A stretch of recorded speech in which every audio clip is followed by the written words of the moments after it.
has risen. US military involvement has clearly, as Dr. Safuri said, we had Trump destroyed, or Bush destroyed Iraq, Obama destroyed Syria, Trump was in the process of destroying what was left. And so the takeaway from that, I think, for those of us who study the Middle East, care about the Middle East, live in the Middle East, would be that the US needs to really reassess its entire approach to the region for the sake of the region, that this region clearly, there are many existing conflicts, and a US withdrawal would need to be done in a manner that would not contribute to further instability. But moving forward, it needs to be, it would be in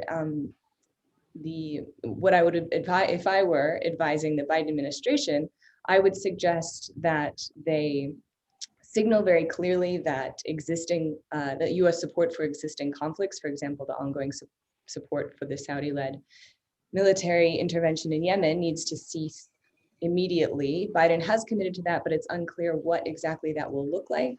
One issue with that is the probability that the US would continue to engage in sort of intelligence gathering with the Saudis, which could be used as a cover for sort of ongoing US involvement, essentially unchanged from its current level of support under the umbrella of intelligence gathering. So that's an important area where the Biden administration needs to be very clear that not only is the US going to stop supporting the Saudi-led war, but the US expects that Saudi Arabia will also end its military intervention in Yemen, as the UAE as well, although it claims to have withdrawn at the end of 2019. The UAE continues to maintain a military presence to occupy relevant ports and natural gas facilities, as well as the island of Socotra. So, excuse me. So although, sorry, although the UAE has tried to manage its reputation by pulling out of Yemen, it is in fact still there. And so the US needs to be very clear about, the need for its security partners to pull out of Yemen. That's just one example where the Biden administration could act very quickly to signal that if these countries are interested in maintaining a relationship with the United States, it is imperative that they cease their military aggression against their less powerful neighbors, specifically Yemen, as well as elsewhere. Another recommendation that I and my co-authors had made in a paper that the Quincy Institute produced over the summer was the need for a regional security architecture, that moving forward, the US should not be responsible for sort of this security umbrella that sort of allies with Saudi Arabia and the UAE against Iran. But instead, these countries need to figure out how to cooperate better with each other. The recent lifting of the blockade of Qatar by Saudi Arabia was a very encouraging move, although I suspect that perhaps the Saudis did that in hopes that they could sort of mollify the Biden administration in order to then continue to pursue other objectives, including the war on Yemen, for example. So although that was a good start, thus far the UAE, for example, has not necessarily been as willing as the Saudis to sort of re-engage with Qatar. And so again, I think the US needs to be very clear that it expects the GCC to work together and that this is in the GCC's interest. And that moving forward, the best way to achieve greater stability in the region would be an inclusive regional security architecture that includes Iran. And in order to pursue this, the US needs to rejoin the JCPOA and allow Iran to sort of engage with the rest of the region as a more normal actor, as Pompeo liked to criticize Iran that it wasn't acting normally, but that's partly because US policy has prevented Iran from kind of engaging as a more normal player in the region, therefore incentivizing them to pursue these sort of proxy strategies where they fund belligerent groups elsewhere in the region. So, and the US needs to be very careful to not lead a movement, not lead the development of something like this, that it would need to grant autonomy for these countries to help sort of facilitate and foster it, but that it would need to allow this to develop without kind of the US as leader, and the way that the US could incentivize that would be to withdraw a significant number of forces from the region to signal that, look, you all are responsible for your own security, and you're going to need to figure this out. And it's in your interest to do so in a way that contributes to all of your mutual security, as opposed to contributing to greater conflict. Another issue that the Biden administration needs to be very aware of is, and Biden himself has talked about this, he's, excuse me, that the US needs to lead by the power of its example, not the example of its power. And so in the Middle East, a clear example of that would be much more pressure and acknowledgement of the way that US support for ruling autocratic governments is a great contributor that allows them to stay in power. And so moving forward, the US needs to be ready to condemn human rights abuses in Saudi Arabia, in the UAE, as well as in Iran. You know, that human rights abuses are prevalent throughout the region, and yet the US tends to focus on criticizing its adversaries rather than holding its security partners to account. As the events of January 6th demonstrated, the US also has a lot to do in order to make the power of its example more appealing. And at the moment, the US is hardly in a position to sort of say that the rest of the world should follow the American example, because we're clearly struggling to sort of maintain democracy here at home. So moving forward, it would be very important for the Biden administration to not give up on human rights and not to give up on democracy, but to be very much more humble about the ways in which it goes about pursuing that, to perhaps offer support and funding for human rights groups, but any sort of regime change clearly, time and time again, has merely resulted in greater instability, often in violence. And the threat of that regime change is often what contributes to the perceived necessity by these regimes that are targeted with possible regime change to, for example, hold on to nuclear weapons or to try to develop them. North Korea is a prime example of this. And so if the US were to demonstrate very clearly that it is not as interested in sort of this imperial spread of American democracy, or insisting that other countries and other regimes sort of adopt the policies that the US would prefer, that the US is more interested in pursuing diplomacy, especially multilateral diplomacy, then it would be seen as sort of less of a threat elsewhere in the world.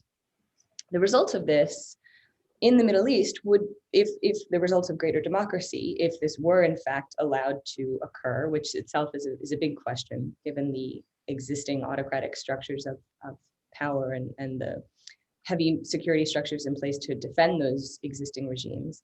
But if greater democracy were to occur, we would likely see Islamist groups playing a greater role. This is something that probably most of the people listening in are well aware of. I'm aware of the fact that we just passed the 10-year anniversary of the beginning of the Egyptian Revolution in 2011 on January 25th.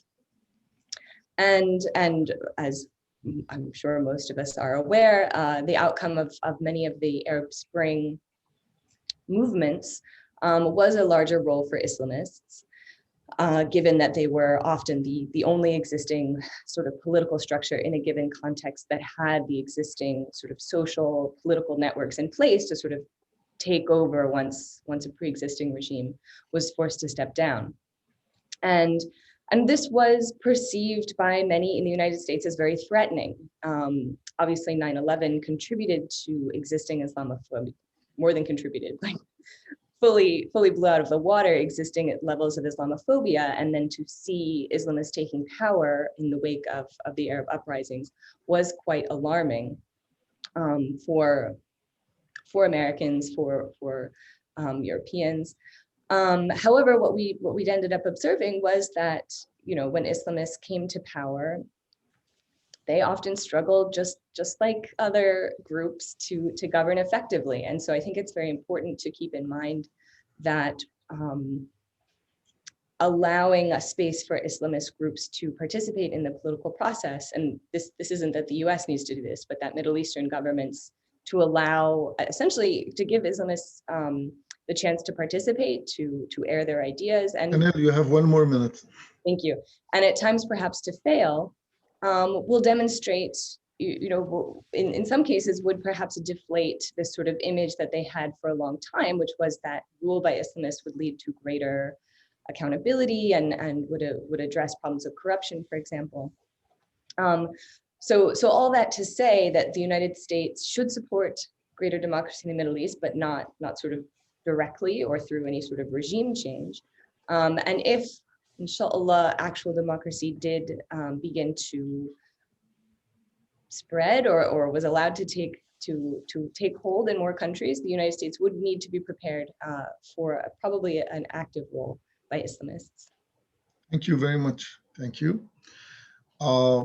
Now our next speaker will be Dr. Abdullah Al Shayji. Dr. Abdullah Al Shayji is the head of political science department at Kuwait University.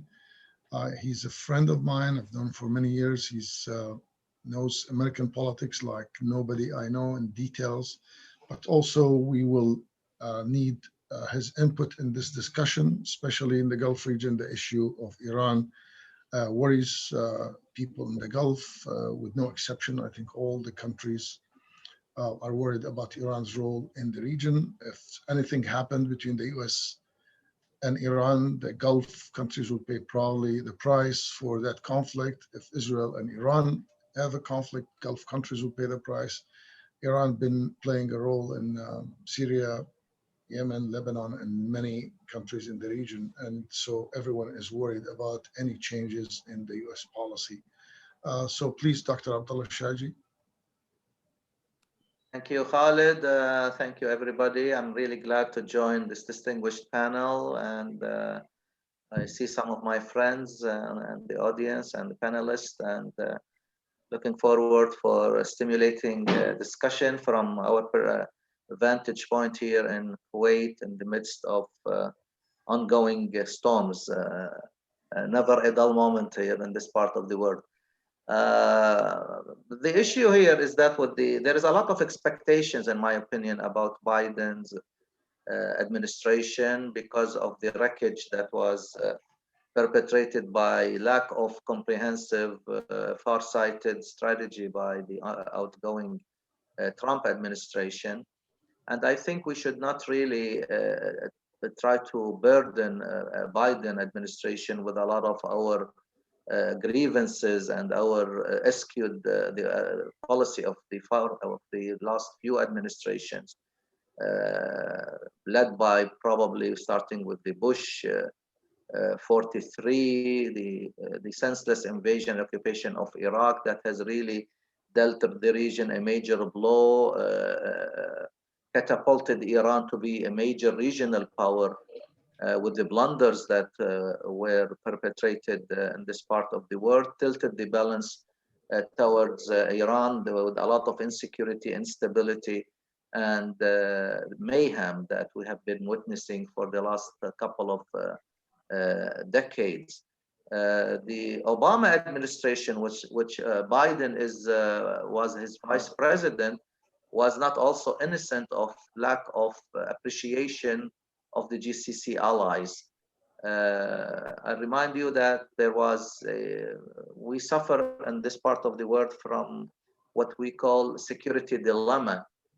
Partnering with the superpower United States with the junior allies like us is not really a fun thing to do, because we will always suffer from an exaggerated sense of entrapment or exaggerated sense of abandonment. And that was very clear with the Obama administration and with the Trump administration. And this is an ongoing dilemma that we have been experiencing for a very long time. When the Trump administration decided, I think it was very obsessed with the reaching Iranian nuclear deal, they dealt with the Iranians behind our backs and in a secret form in all places in Muscat in Oman.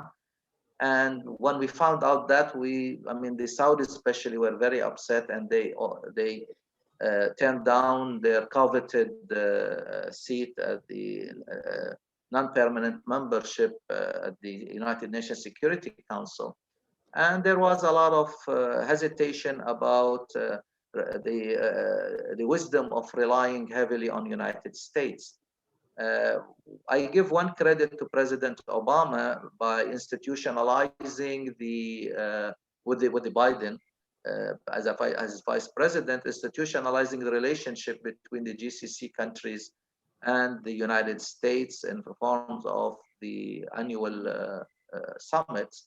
That the first one was held just a couple of months before signing the Iranian nuclear joint comprehensive plan of action, and was held in May in Camp David, and the next one was held in Saudi Arabia in 2016, and the third one was held for the first maiden visit by President Trump to Saudi Arabia, of all places, and that was very peculiar.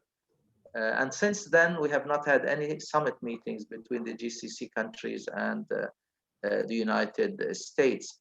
We experienced also the entrapment when President Trump lack of comprehensive strategy and make it as you go, it seems, with transactional attitude, pushed the Iranians to the verge of retaliation by attacking or by assassinating Qasem Soleimani, by pushing Iran to the edge through the maximum pressure campaign. And then when the Iranians attacked the Saudi oil installations in Aramco in the eastern province of Saudi Arabia in September 2019, President Trump did nothing practically.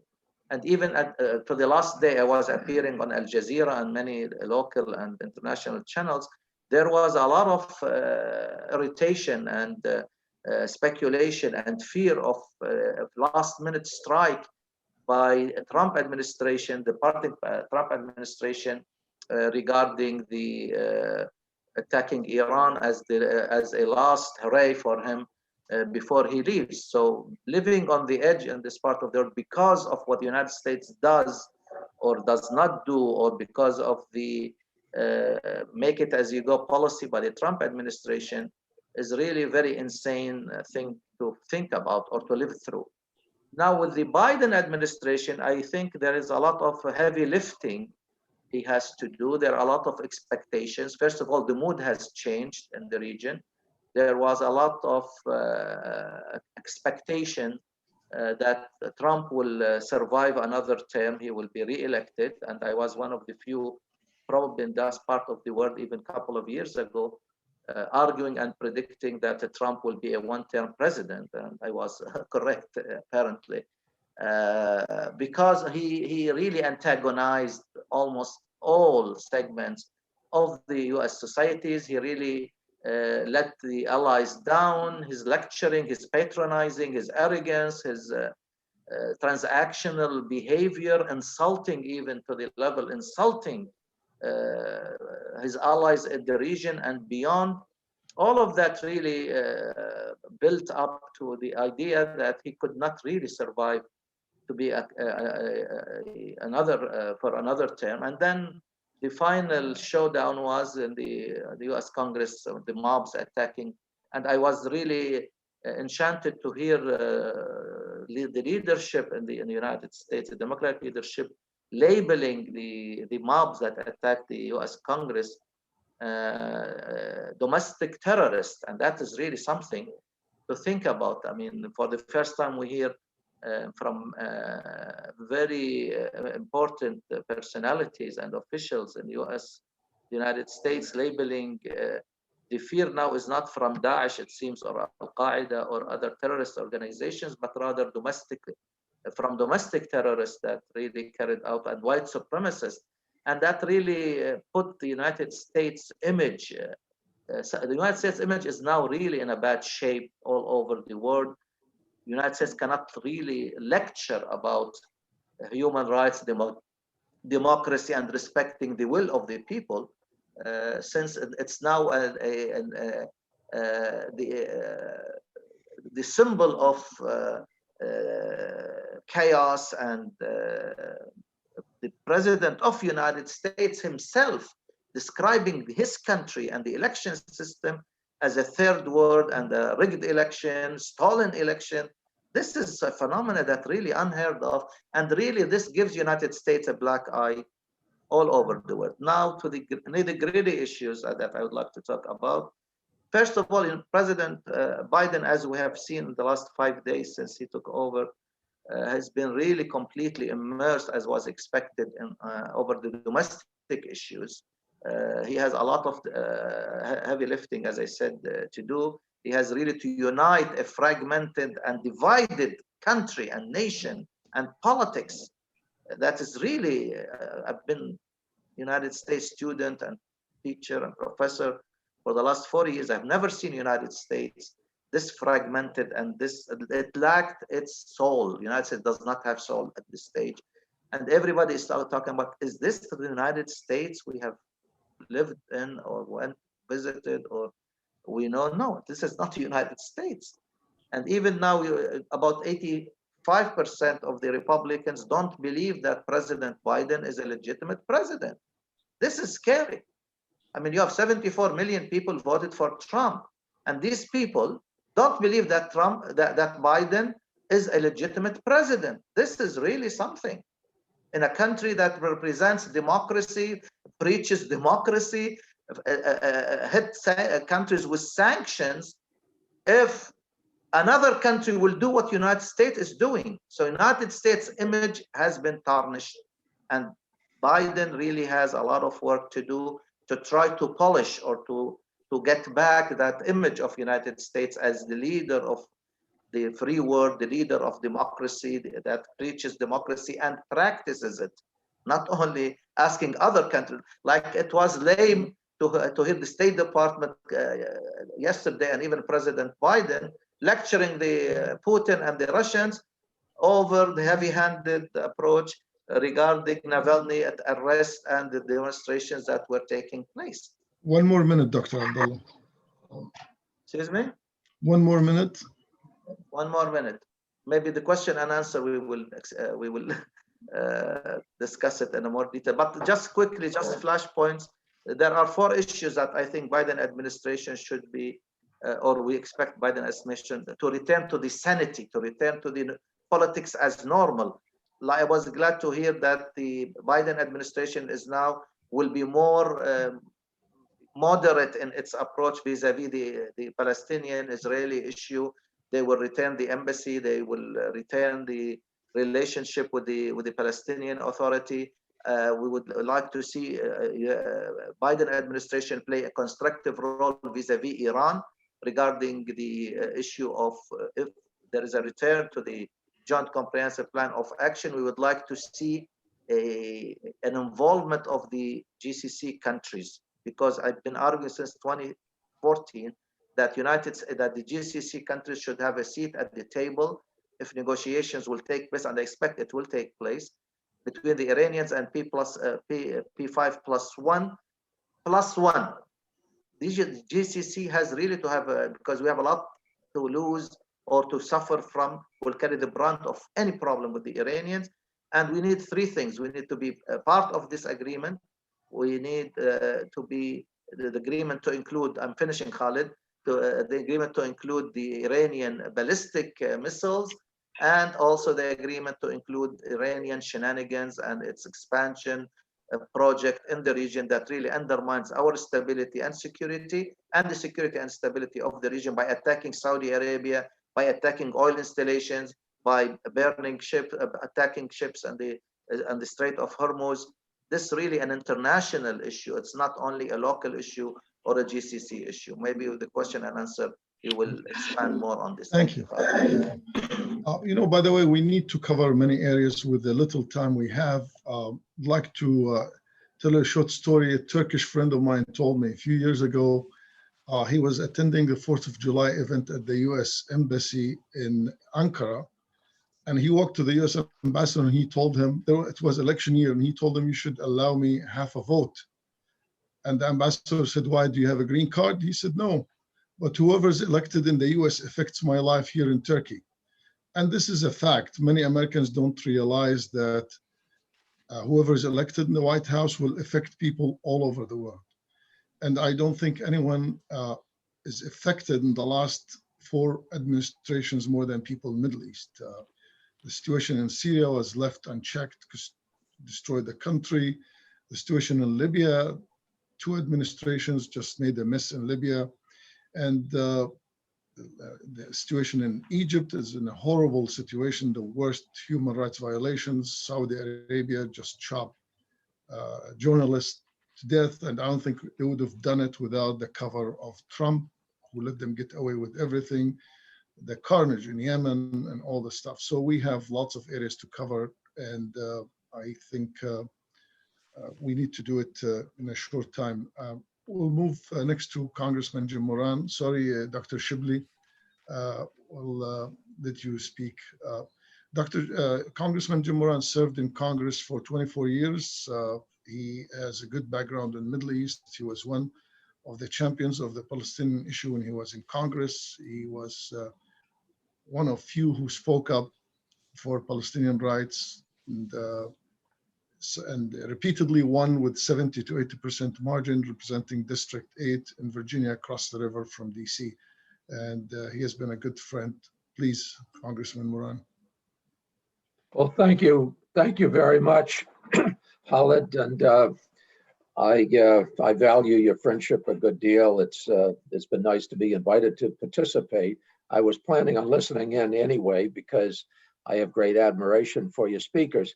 But I'm a bit embarrassed that you're having me go ahead of Shibley because Professor Telhami, what I was planning on doing was simply saying, well, I agree with everything the prior speaker said, and that would get me off the hook because I know I will. And I have appreciated the speakers that have come before me. I don't necessarily disagree with anything that was said. And it's been striking to me that the number of people, particularly the people in power in the Middle East, who believed that Donald Trump would be reelected. I was struck by that because while they clearly weren't listening to people like me, but they didn't have a feel for the American public. And I guess they didn't feel that it was all that offensive, the kinds of things that Donald Trump was doing, because he was acting as an authoritarian. I guess that came naturally to some of the people who identified with him and took advantage of his self-centered approach to foreign policy. But even beyond that prevailing opinion among the Middle East leaders, the extent to which they went to help Donald Trump get reelected was striking, because it was so lacking in judgment and really strategic decision making. Bibi obviously identified himself. He was hip to hip with Donald Trump in every possible way. There are going to be repercussions for that.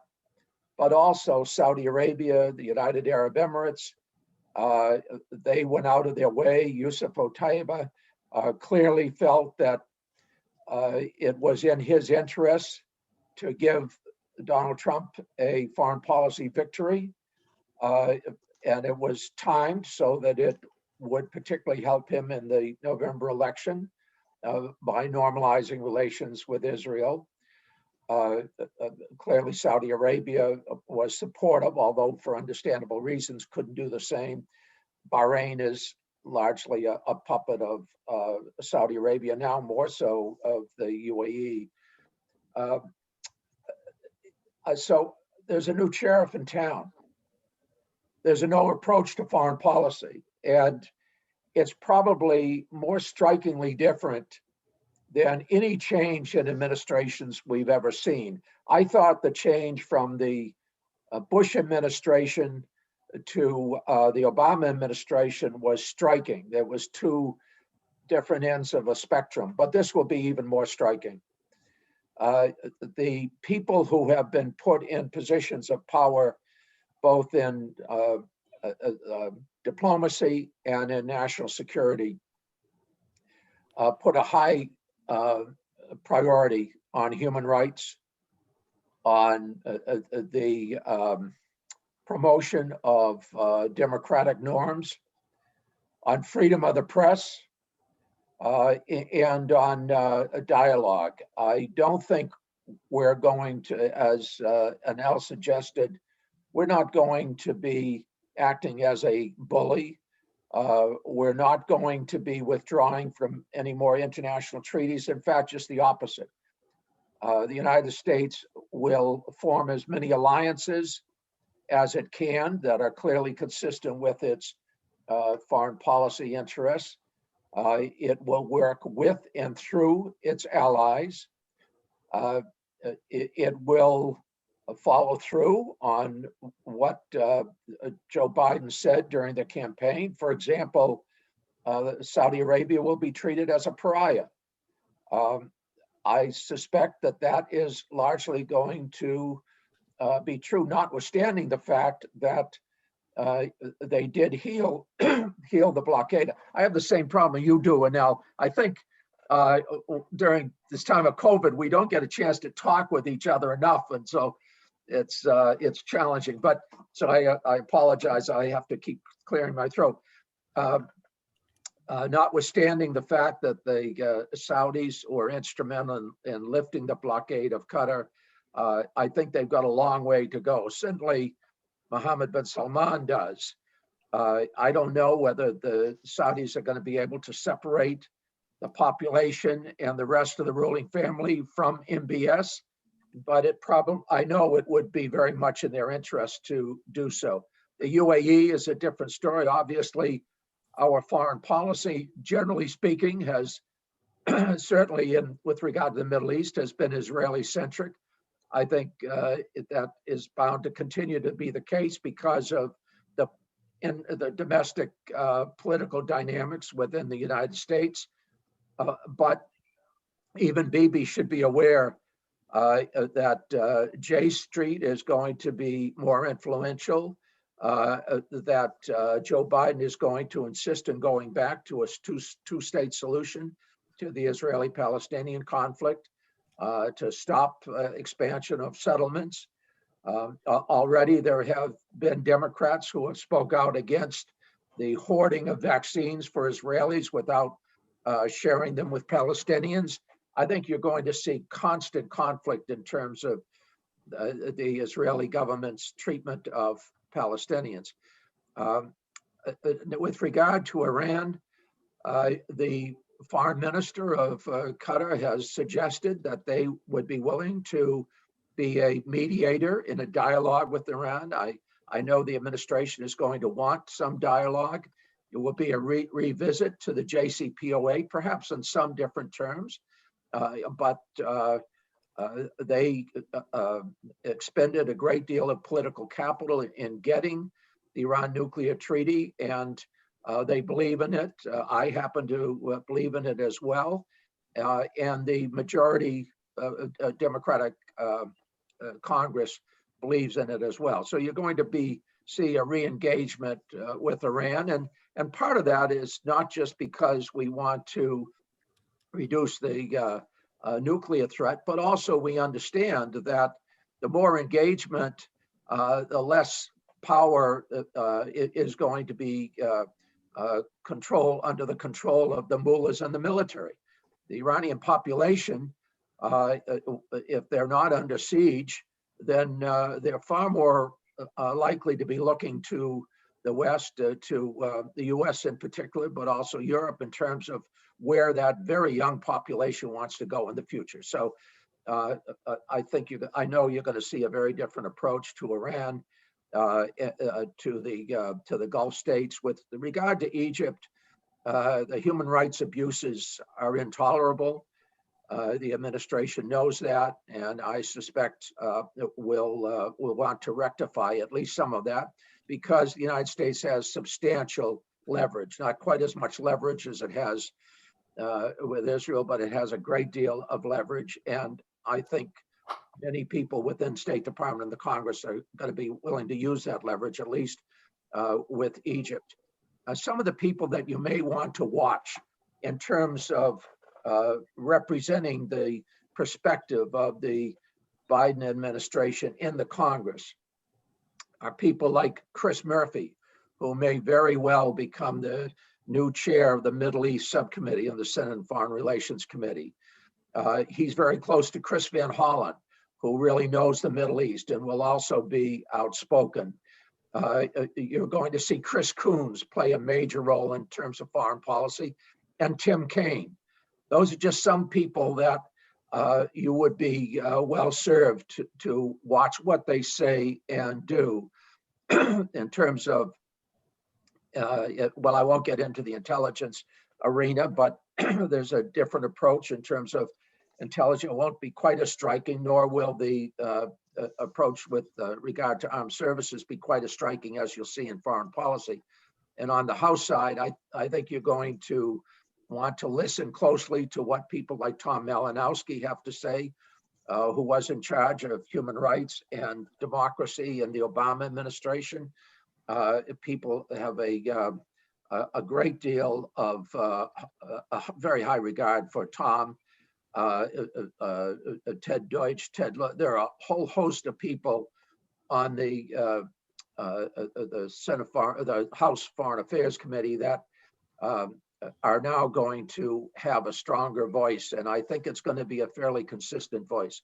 So a lot of changes to look forward to. I certainly look forward to them because there isn't much that has happened in the Middle East that has been positive for certainly the last 4 years. With regard to Libya, the Biden administration will support the government and national accord. The U.S. has given its kind of tacit support. It's the UN-backed government in Tripoli. We will support that, which is not going to be good news to the UAE.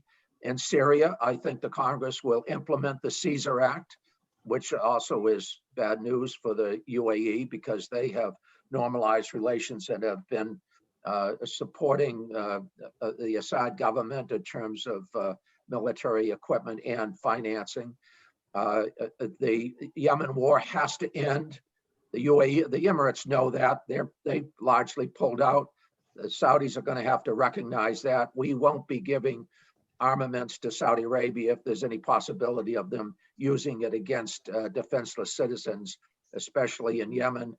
I suspect actually, and speaking of arms deals, that even the arms deal with the UAE, that's going to take a long time to implement. And there could be some things that develop both procedurally and policy-wise, particularly in the meantime, before those F-35s and MQ-9 Reapers and so on are sent to the UAE, that may prevent that actual sale from happening. I'm sure that we're going to start restricting sales to Saudi Arabia. That also means that if Qatar wants to get F-35s, it's going to be, I think, more difficult. Certainly, it won't happen if there are. One more minute, Jim. To happen if the trade, if the arms sale to the UAE doesn't go through. 1 more minute. Thank you. I was waiting for that signal because there's so much to talk about with regard to the Middle East.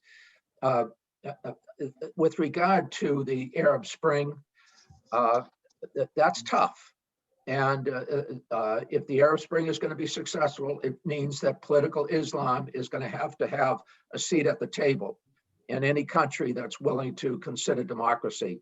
But without considering democracy, this population is too big, it's too young, it's too well educated in the Middle East to avoid a conflict. So I think gradual democratization is going to happen. And using the political arm of the Muslim Brotherhood I think is the way that these countries are going to have to go. Tunisia is an example. They're having a lot of problems, but we need to work with Tunisia to show that it can work. Everybody sits at the table in Tunisia. It's a small country, but I think it could serve as a good example. And then there are other issues with regard to tangential countries, Sudan, Ethiopia, and so on. I won't get into those now unless somebody wants to ask questions about it. But the Middle East is going to be an exciting place for anybody that considers themselves, and in fact, given the people on this panel, is a legitimate expert in the Middle East. We're going to need all the expertise and experience that we can draw upon, because a lot of things are going to change. They're going to change pretty rapidly. And I think for the most part, at least over the next 4 years, they're going to change for the better. Does that conclude my time? Thank you, Jim. Yes. Yes, thank you. Thank you very much. Last but not least, Dr. Shibley Telhami is a well-known professor, the head of Anwar Sadat Center at the University of Maryland, foreign policy, teaches foreign policy or international relations at University of Maryland, College Park, and non-resident senior fellow at the Brookings Institute. Also, probably no one knows about public opinion in the Middle East in Washington, D.C. more than Dr. Telhami. He frequently publishes the best polling done by anybody I know in Washington, D.C. about Middle East from Middle Eastern people. Dr. Shibley, please.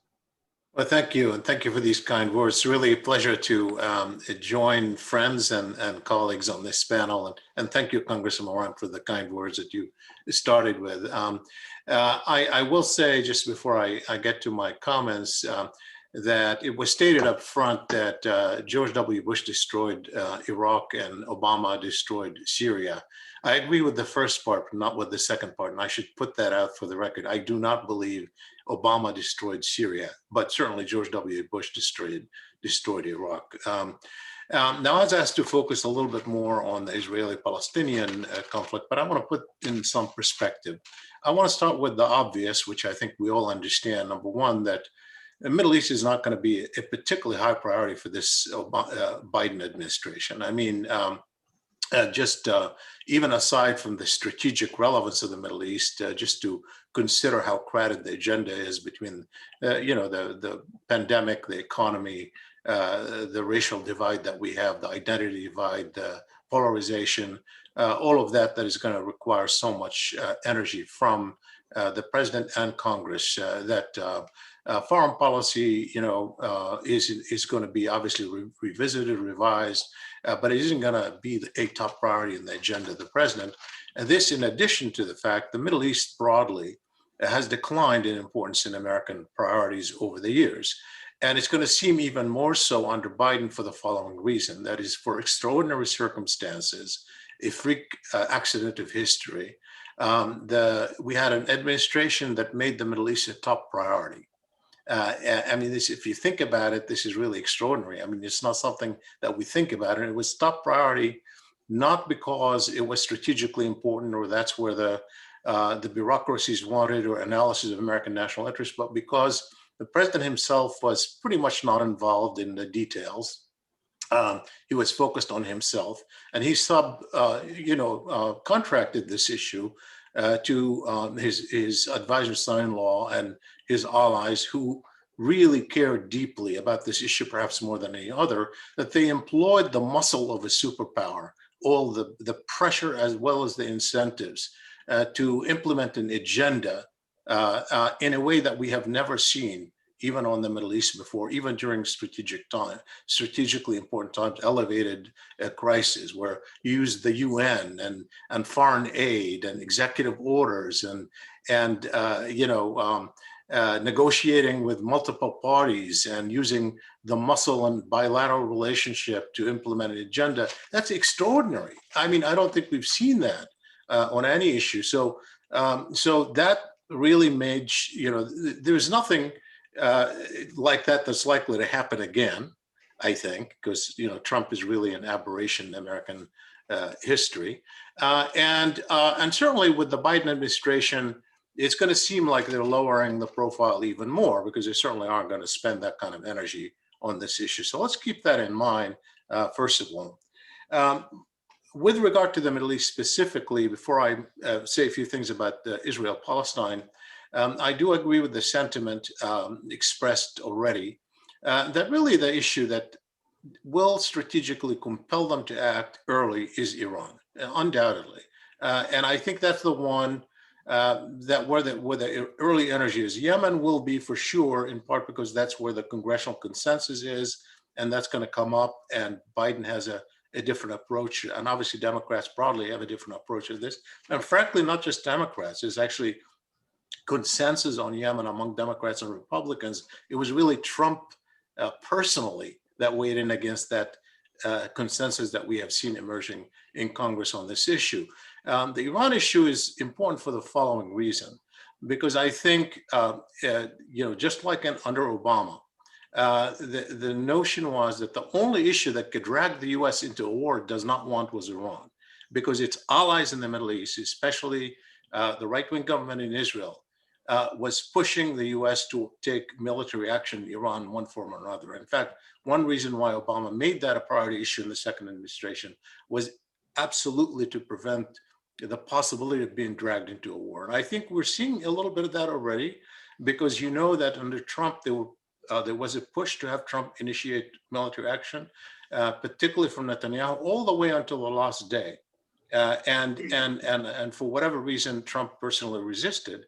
And we see now with the expectation that Biden wants to go back to JCPOA without necessarily renegotiating, that you have all this pressure. You already see it even on appointments with the attacks on Rob Malley, who's being considered for representing the administration on Iran, all mounting pressure. And for that reason, I think Biden is going to make that a priority. His administration will make that a priority because they don't want to be dragged into a war they don't want. And they could be. This is an issue that can do it. And I think that's going to be, something to watch. We could talk about it in the conversation. On Israel-Palestine, as I said, that was a priority in a way that we have never seen. Obviously weighing in mostly toward an Israeli right-wing agenda. And now the question is, how does Biden deal with it? I start by things that are likely to happen that Biden had talked about and people around him had talked about already, which are more, improvements on the ground. We're talking about, the cutoff of aid to the PA, the funding of UNRWA, the possible establishment of a reopening of the consulate in Jerusalem, possible reopening of the PLO office in Washington. Those are all things that I think the administration would like to do, but don't expect that there wouldn't be a fight over all of them. Some of them they can do unilaterally with executive orders, but not all of them. And some of them are dependent on congressional action, in part for two reasons. One is, I think there are laws like the Taylor Force Act that limit what the administration can do. The other reason is, while Democrats certainly will be supportive of this administration on some issues related to UNRWA and the Palestinians, I've written an article on this for the Brookings Institution recently, particularly on the Palestinian payments to prisoners that is misunderstood in the discourse, and it has been used to demonize the Palestinians. I urge you to look at it if you haven't looked at it. Those are the kind of issues that play with some Democrats as well. I think it wouldn't be just as easy to assume that there would be a full Democratic supporting Congress for some aspects of what Biden might want to do. But nonetheless, there'll be an improvement. There'll be a possible path to opening talks with the PA. But here's the bottom line. All of these matter, and they matter a lot because they matter for the lives of people. They matter for the refugees. They matter for Palestinians under occupation. They matter a lot. So I don't dismiss these. These are incredibly important. But here's the thing. If you look at what happened under Obama, that was an administration that came to office saying that it's making this issue a priority with the appointment of a special envoy on day 2 of President Obama. And 8 years later, they hadn't advanced the needle one bit toward a two-state solution. If anything, I think probably it was harder 8 years later because of time and more settlements to implement a two-state solution than it was 8 years earlier. And consider that this administration is coming probably not as committed to that issue as Obama was, with all the reversal of happened under Trump, with the time element working against them, and going back to the two-state solution that many experts say probably is too late to implement it. And so to expect that there's going to be any major movement in the needle beyond diplomatic effort and improvements on the ground, I think is not realistic. I'll end with that. Thank you very much. Thank you. Before I turn the questions to our listeners, I have a couple of questions. One for Congressman Jim Moran, because you mentioned a few members of Congress, senators' names. My question, do you think U.S. foreign policy will be driven by pressure from the House and the Senate? I mean, now the House have a block of liberal members of Congress, Democrats who have demands. I think there was an article in the Post last week by a member of that coalition who demanded that Biden said Biden promised to stop the Yemen war. He should stop it now. That's also my question, why nothing has come from the administration vis-a-vis Yemen. So do you think that foreign policy will be driven by members of Congress? I mean, in the end, it's the White House and the State Department that formulates foreign policy. I wouldn't say, it's a good question. I wouldn't say that it'll be driven, but I think that this Congress is going to be much more supportive of the Biden administration's foreign policy. It's important, for example, and some of the things that haven't really gotten written about because they haven't been noticed are also key. Greg Meeks taking over the House Foreign Relations Committee from Eliot Engel.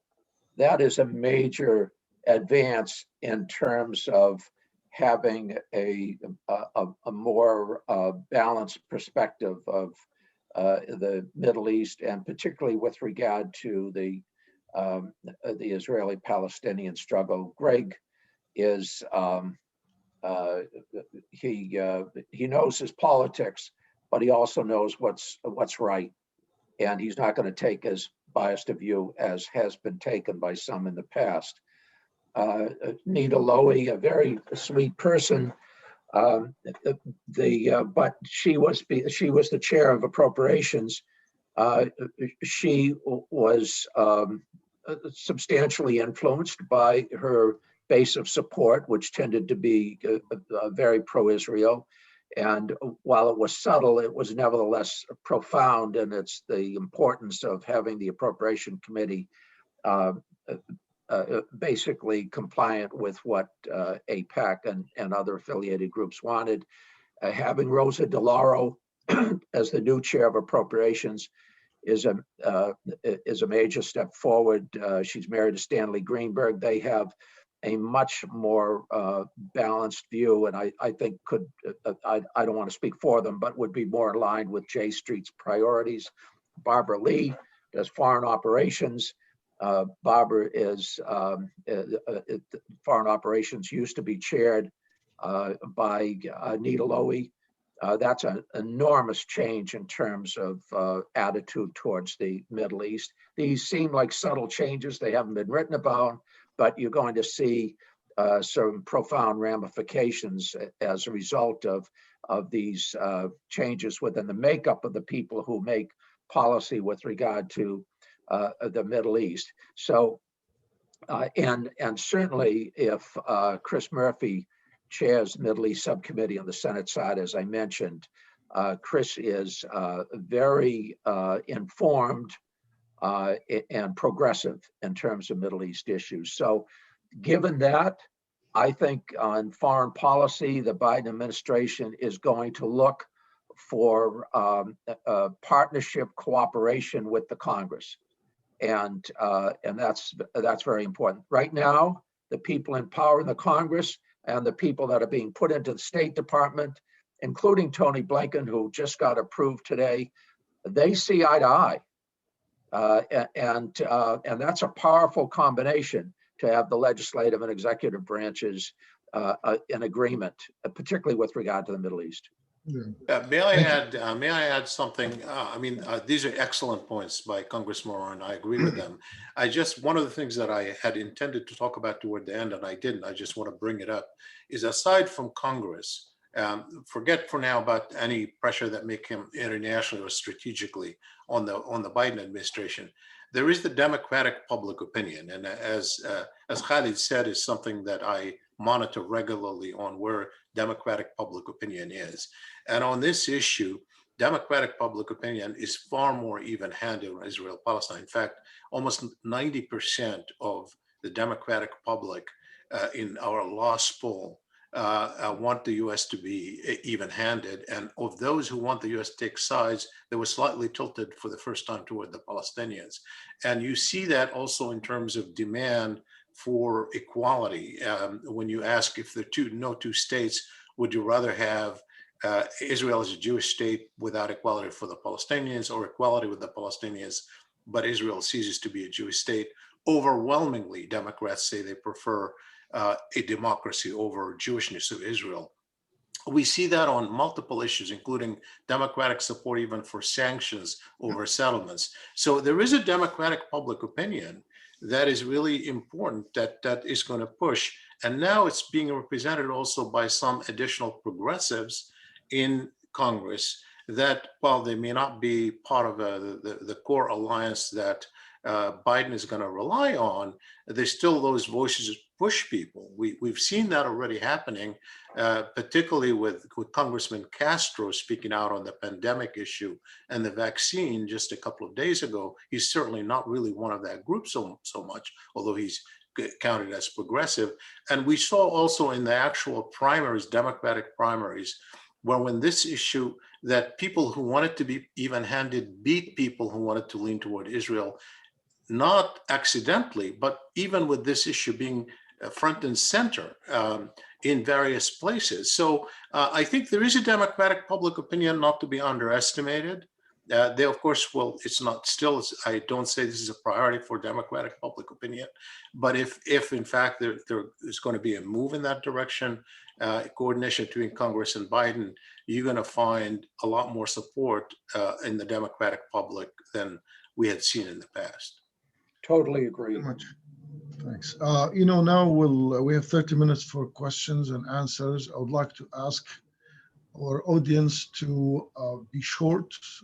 Do not give a lecture, just ask the question, be to the point, to give the chance to more people to ask questions. If anyone would like to ask a question, just send me in the chat your request. The first person we have is Mr. Omar Turbi. He has comments about the situation in North Africa, I assume Libya. Go ahead, Omar.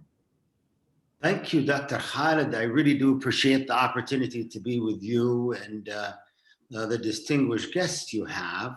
I can't help but make a specific observation here in your discussion, which I think is very, very central and very, very important. We have used often the tool of promoting human rights in the late Soviet Union. If you recall, we do it in China and Hong Kong now, and it does serve foreign policy issues. But when it comes to the Middle East, we have to be very cognizant and very, very careful. There's been tremendous amount of stability in Egypt. And you know, Khalid, I've been a human rights activist all my life, promoted democracy. So we have to be very, very careful with actually pushing either on the Saudi front or the Egyptian front or places like that. Yes, we're human rights, we want democracy. So we gotta be very careful with that. If you recall back in 2011, late 2010 and 2011, when the Arab Spring came about, I was one of those that was not an advocate of a very quick change in the region. It was okay in Tunisia because their institutions have been developed really well.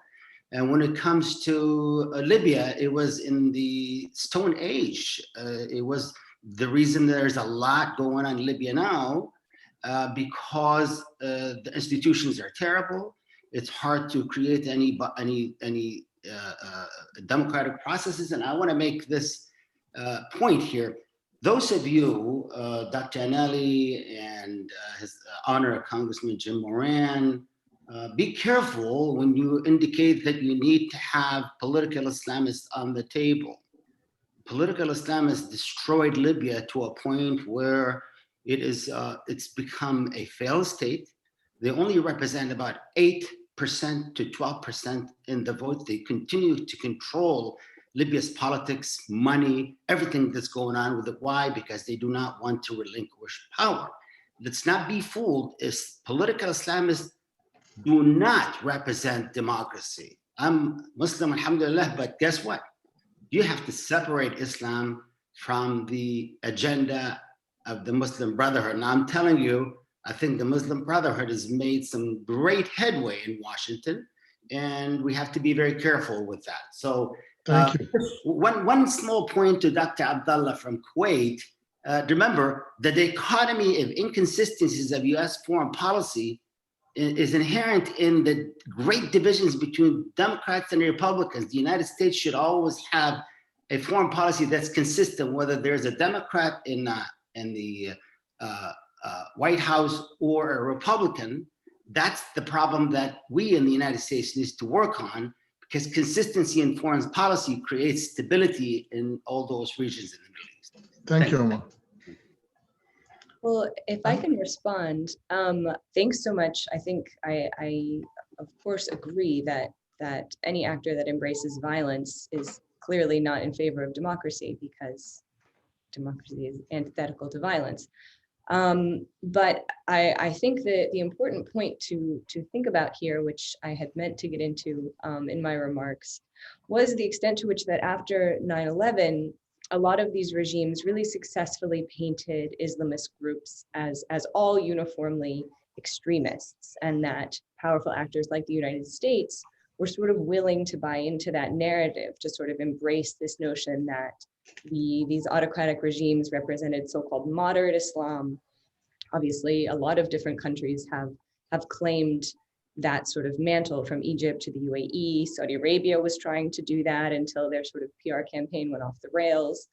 And that although initially, the Bush administration recognized that democracy was what was needed in order to deal with the pressures that caused some people, a limited number of people, to embrace violence. But that relatively quickly, security partners in the Middle East were able to convince the Bush administration that no, actually the problem is extremist Islam, and we represent moderate Islam. And so when we go after groups like the Muslim Brotherhood, other political Islamists, and say, well, those are the terrorists, they treated all of these groups the same, whether it was in fact a violent extremist terrorist group, which was not willing to sort of play by the rules or was at all interested in sort of an inclusive society. Those were targeted with the same amount of repression as a group like the Muslim Brotherhood or other sort of members of the political opposition, who simply did want a more inclusive society, wanted a seat at the table. There's been a lot of interesting work that shows kind of, especially by Tariq Masood at Harvard University, who sort of shows how it was that Islamist groups were able to maintain their ability to organize, while other members of the opposition were systematically targeted and sort of other alternatives sort of withered away, but partly as a result of the regimes were not willing to sort of go after mosque spaces or religious groups in the same way that, for example, in Egypt, when the Mubarak regime was forced to step down, it was just the Muslim Brotherhood that sort of had the capacity to step up and take over. So I absolutely agree with you that the United States should not offer support or approbation or be willing to work with any group that embraces violence.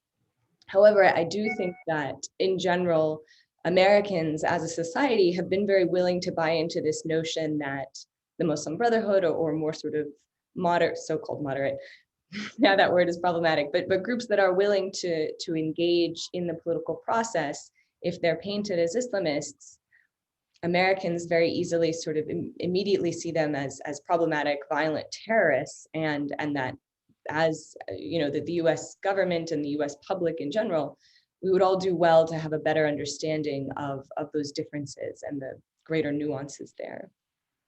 Thank you. I would like to ask Dr. Shayji to comment on this, since Kuwait have probably the longest experience with the Muslim Brotherhood in parliament in Kuwait for about 50 years, if not longer. I think you're muted. Yeah, you unmute, please. Yes, sorry.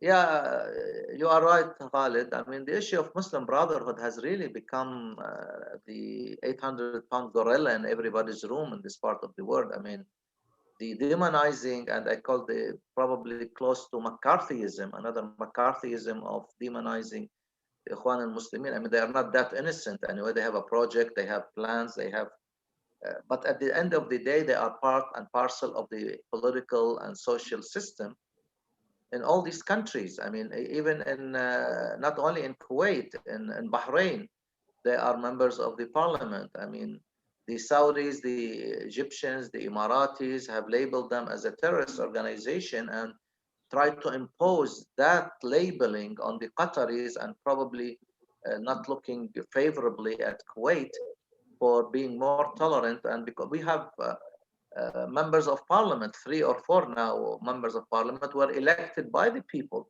So what do we do with these people? At one stage, there were some members of the cabinet from the Muslim Brotherhood. So you cannot really exclude in a very brush over way this movement or this political affiliation, and they are well steeped in the society. They run, they control probably a lot of high-ranking positions in the bureaucracy. They are members of the social organizations, religious organizations. It's not only political, and but the issue of demonizing them is really becoming it's getting out of hand, and it does not bode well for the Muslim movement. And there are anti-Ikhwan, that's very clear, led by some countries in the region, some leadership, to try to even push the Western countries, mainly Britain, and maybe with the Trump administration, he was entertaining at one point or the other or another labeling them as Ikhwan al-Muslimin, as a terrorist, foreign terrorist group. But that didn't come to pass because the bureaucracy and the establishment in the United States and in UK was smart enough to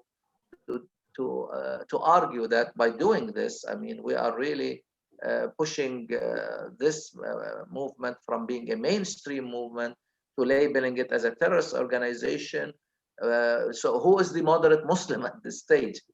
If the Ikhwan al-Muslimin is a terrorist or is a hardline, is it like Daesh or is it like Al-Qaeda, or what kind of labeling is this? So yeah, in Kuwait, I think we are playing it right. I mean, they are part of the system, and the government and the cabinet and even the Emir himself is aware of this. The ex-Emir, previous Emir Sheikh Sabah Al-Ahmed, and the current Emir are really, they have this understanding that they cannot really go along with our neighbors or other countries that are trying to put this organization from a mainstream to the fringes and label it as a terrorist organization. So Ikhwan are here to stay for a long time, I think, in Kuwait and maybe in other countries. Even in Tunisia, I mean, they run this show. Even in Morocco, I mean, the government is run by the Ikhwan. So what do we do with these people? Thank you, Dr. Shayji. We have questions. I don't know if Dr. Ahmad Dean Ahmed is still with us. Dr. Dean Ahmed? Yes, I am. Yes, please. Yeah, someone had made the comment about Biden wanted to return. Can you speak louder, please? Oh, I'll try. Is this better? Yes. Someone has made the comment that the Biden administration would return the U.S. embassy to Tel Aviv, but Ahmad, we don't hear you very well. We cannot hear you well. Can you speak up, please?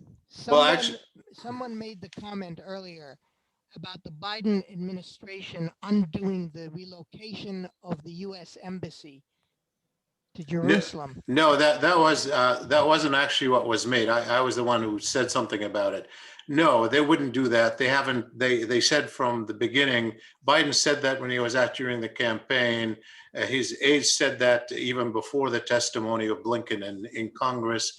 What I said was that they could reopen the consulate in East Jerusalem, which has typically been intended to serve the Palestinians in the West Bank and Gaza, and was seen as a potential embassy in the future for a Palestinian state. That consulate had been closed, subordinated to the embassy. In fact, had been made a resident for the ambassador, and it's going to obviously take a lot to reopen it. But that's a political decision that is certainly on the table. Thank you. We have a question from Nof Al-Jassar. Please, Nof.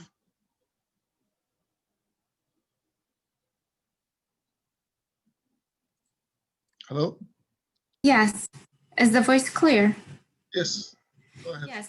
This is Nof Al-Jassar, a PhD candidate from University of Florida, a specialist in American politics and Middle East. I thanks everyone for their speeches, specifically Dr. Abdullah Al Shayji, who's been one of my professors in Kuwait University. I have a question regarding to Iran and nuclear deal. As it's a part of my dissertation now, my question is that President Biden, he said that he will return to 2015 nuclear deal, but with some certain modification and updates. To what point that the Republican senators, such as Tom Cotton, who's been a very opponent of this deal, especially using the Twitter platform to express his opponents, could affect that deal and also the American public opinion toward that deal? So this is my question. Thank you. Well, if anybody else wants to say something about it, but I want to say something about public opinion for sure. In the past, public opinion was extremely, I've done multiple polls on the Iran nuclear deal, and it was majorities of Americans supported and continues to support it. I don't think Senator Cotton is going to represent anything that Biden is likely or not likely to do. I mean, he is clearly out there. In fact, if anything, it's going to be the opposite, where I think Democrats want to do exactly the opposite of what Tom Cotton wants to do. So that's not an issue at all. The real issue is whether the Biden administration will return to the deal as it exists, which is what the preference is and has been actually during the campaign. And in fact, that's what the European Union has wanted. And remember, this is not a bilateral American-Iranian deal. This is an international deal with Iran. The US withdrew unilaterally from that deal. And it's a deal that Biden and Obama negotiated essentially during that. So there's that part where there's the allies and everybody else thinks it's the right thing for them to go and then negotiate. But there's the practical issue. It is feared that if you start going the path of negotiating and reopening, it's a non-starter. It's going to kill it. Particularly when you put ballistic missiles on the table, which is what America's allies in the Arab world and Israel want. I happen to think that the Iranians are more committed to ballistic missiles than they are to nuclear weapons, because they see them as more important as a balance or strategically in the region. So I think that that's really where it's going to be. It's going to be is Biden going to be dragged into an open-ended negotiations that are going to kill a possibility of going back to the deal, or is he going to go back as is and then negotiate? You allow me just want to second my friend Shibley point, and I'm glad to hear my ex-student and my future colleague in the political science department. I'm proud of my student. Thank you. and hopefully we'll see you probably in a few months joining the faculty, the political science department, Kuwait University, and we're very proud of you. Yeah, I mean, the issue of the Iranian nuclear deal is front and center. I think it's one of the major issues that President Biden administration will face. And with the old hands coming back in higher positions, led by Blinken as Secretary of State, who just have been confirmed by the Senate, and Jake Sullivan as the National Security Advisor, and even Mali, who is now has been appointed as an envoy to Iran, with also Lloyd Austin, who has been who was the head of the U.S. CENTCOM.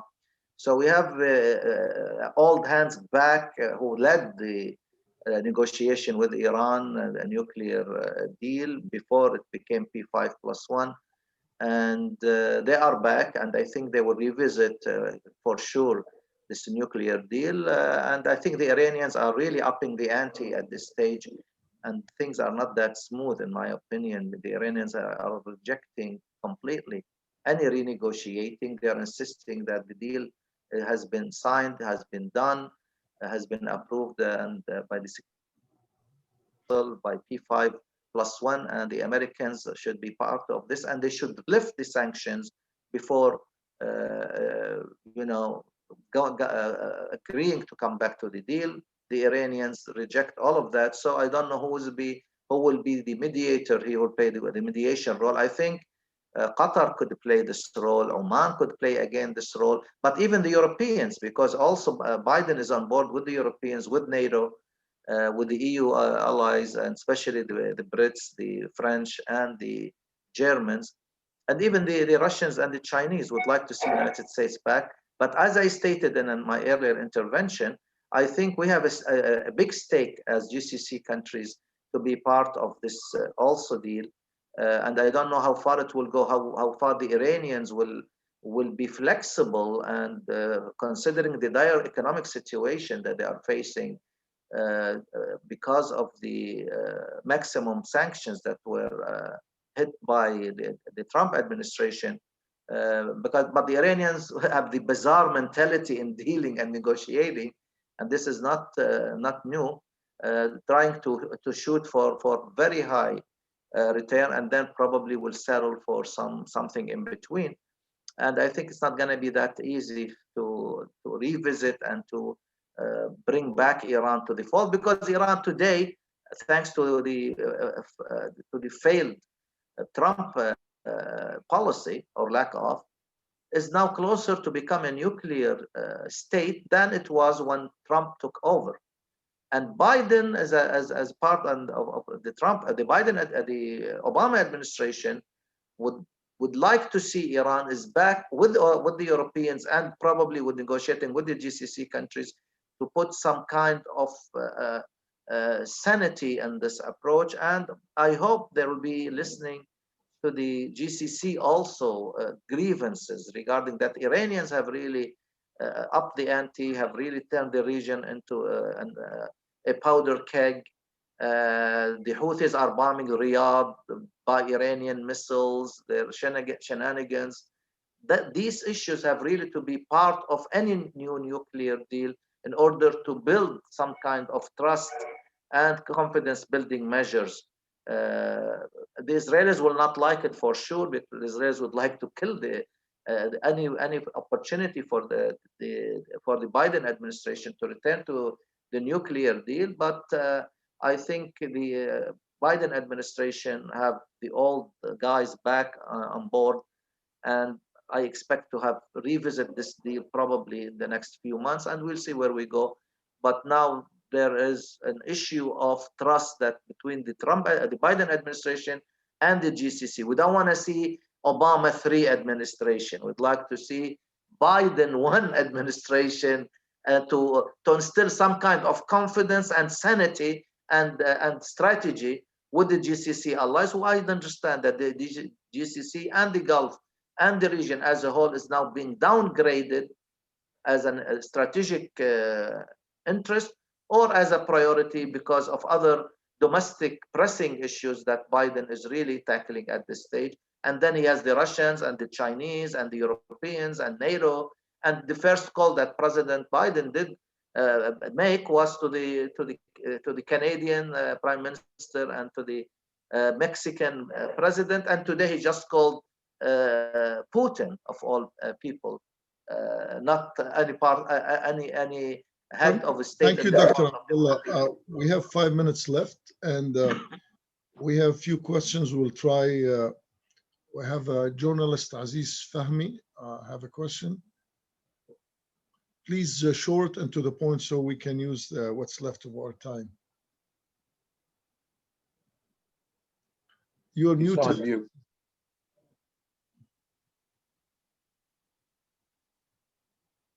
Okay, you hear me now? Yes. Okay, fair. Thank you so much for the all the panelists. I have my question for both Dr. Shibley Telhami and Congressman Jim Moran. 74 million people voted for Trump, 10 million more than 2016. If there is any polling or a study about who are these people the white nationalists and the white supremacists who actually stormed the Congress on January 6th or not? Thank you. Shibley, you want me to take a crack at that? Yes, please. Yeah, please. I'd love to hear. And by the way, Congressman, as you're talking about that, I'd like you also to address the previous question about how the Iran deal is likely to play in Congress. I'd like to hear your opinion on that. Sure, be happy to. So with regard to the most immediate question, the telecommunications have advanced so rapidly throughout the world, and particularly in the United States, and social media occupies an unprecedented part of people's lives today. But our ability to regulate, to sort truth from fiction, to ensure that this communication is benign and not inciting violence has not caught up to the reality that people, if they choose to, can live in an alternative reality, an alternative set of facts, an echo chamber, if you will. There are now newspapers, television shows, obviously Fox, but also OAN, Newsmax, and so on, that if you watch them, you're stunned by the fact of what they're saying just is not true. Same thing with hate radio. Liberals have never been particularly successful on radio, and I mean marginally they are now on television and MSNBC, but they're not as provocative as the right wing is, and in the right wing, at least in the United States, it is. Senator Daschle is calling. Let's see if at least in the United States, it tends to be full of right now an attitude that the government is their enemy, that the legitimate press is the enemy. And they found a guy who got elected without qualification, without experience in governing, who told them what they wanted to hear instead of what they needed to know. So you have about 40% of the population, at about 74 million people, you're right, who voted for Trump. About 60 million of them still think that he was elected. He wasn't, but they have been told that he was. And it's going to be up to Joe Biden to try to move some of them around. His strongest, and I've said this before, he's the most powerful person in the United States and arguably in the world right now. But his strength doesn't come from the might of our military or the size of our economy. His strength comes from his ability to make people feel that they are valued, that they belong in this society and this economy. So if there was anybody to lead our country, it would be Joe Biden at this time, in this place. I hope he can do it, but it's going to be tough. It's also going to be a heavy lift to get the Iranian nuclear treaty, the JCPOA, back on track. It was a very difficult thing to do when it was done. And you've got a lot of people kind of walking the plank politically who stuck with President Obama. So I don't know that it can be done in a divided Senate. I think it's going to be very difficult, but certainly you can lift sanctions. You can stop demonizing the Iranian people, which is what the Trump administration has been doing. Since I've got the platform right now, let me say one other thing. Shibley is absolutely right with regard to Syria. Obama did not destroy Syria. I was a whip on that attempt to react in a more forceful way towards Assad. 80% of the Congress did not want us to even go close to war in Syria. Obama really had no choice, and he didn't get the support of Europe on that.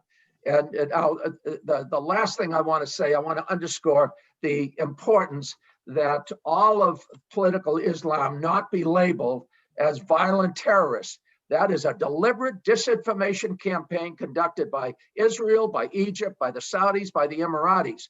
We have to separate those who want peace, negotiation, who want a civil society from that smaller group who actually think that violence is the means to achieve greater power for the Islamic people. So there are a lot of important issues that have been touched on here. It's been a great panel. I'm going to shut up now and defer to people who know more about what they're talking about. Thank you, Jim. Yeah, Shibley. So, the main question about those people who voted for Trump. Keep in mind that our country is very partisan, has always been. Of course, it's been unprecedentedly partisan under Trump, but historically it has been. There are people, red state will vote red and blue state will vote red with some exceptions. That's why we focused on the swing states. And that happens no matter who's the president. On the margins, you can win a little bit more, a little bit less, but that's what you're going to get. Republicans are going to vote Republican, Democrats are going to vote Democrat. People on the margin are going to tip the balance one way or the other, sometimes more heavily than others. So built into that, of course, is beyond red and blue, which is an identity crisis in America that does have element of the racial divide, with politicians catering to the type of explanations that feed into it. So we don't really know exactly how many people fully agree with Trump. There are a lot of polls out there. We know it's much bigger than the small groups that have actually mobilized to carry out the insurrection. But we don't know how pervasive. Keep in mind that even people like James Baker, someone who is highly respected, who is probably one of the most effective Secretary of State in recent memory, he couldn't bring himself to say, I don't support Trump. He said, I'm just a conservative, I'm going to go along with it. Keep in mind that privately, a lot of people say, I just can't go, either because they're scared, because they're getting a lot out of Trump instrumentally, or we're getting out of Trump. So I'm actually designing a poll right now that is going to be follow-up to the election, trying to tease out some of those things. We're going to probably field it sometime in the next month, trying to figure out if we can have some preliminary answers. I'm sure a lot of people are doing that. We're going to have a lot more data and analysis in the months to come. Okay, thank you, Shibley. Thank you to our panel. Been great, and we ran out of time. I think if we had 2 extra hours, there will be more discussion. But thank you all for being with us. Thank you for our audience also. And sorry we couldn't take all the questions, hopefully next time. And I hope to see you in another event soon. Thank you, Dr. Annelle. Thank you, Shibley. Thank you, Jim, and Dr. Shayji. Have a good day. Thanks.